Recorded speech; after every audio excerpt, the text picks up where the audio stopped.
Todas as linguagens de programação possuem regras de sintaxe para a escrita do código. Essas regras, elas não verificam a lógica do código, e sim a estrutura escrita dele. O código Java, ele é estruturado em, basicamente, as variáveis que compõem o programa. Nós temos as estruturas de decisão, né, o comando if, else.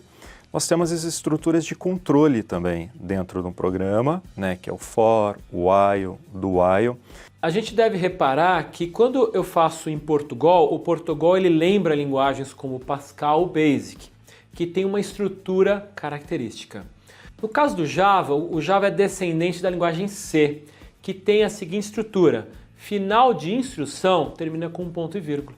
Ou seja, a gente fala final de linha, mas na verdade é o final da instrução. Às vezes isso passa de uma linha. Você pode, portanto, quebrar linhas no Java, que o final da instrução, ou seja, o final da linha, aspas aí, seria o ponto e vírgula. Você tem também os blocos. Um bloco lá no Portugal, ou no Basic, por exemplo, você tem o C, condição, então, fim C, por exemplo. A gente não tem essa dinâmica no Java.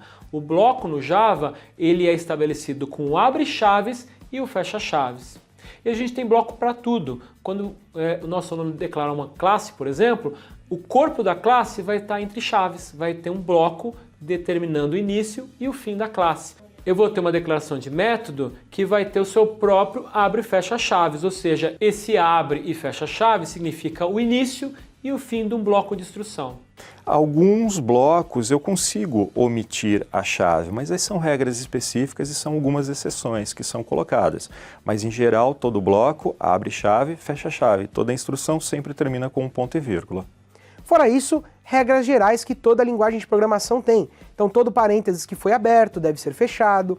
As operações que elas não são unitárias, que elas são binárias, por exemplo, um sinal de subtração deve acompanhar um elemento à esquerda e outro à direita, um sinal de igual, a mesma coisa, e assim por diante. Então é importante que um programador que deseja ser um programador Java, que ele fique atento a todas as regras de sintaxe dessa linguagem.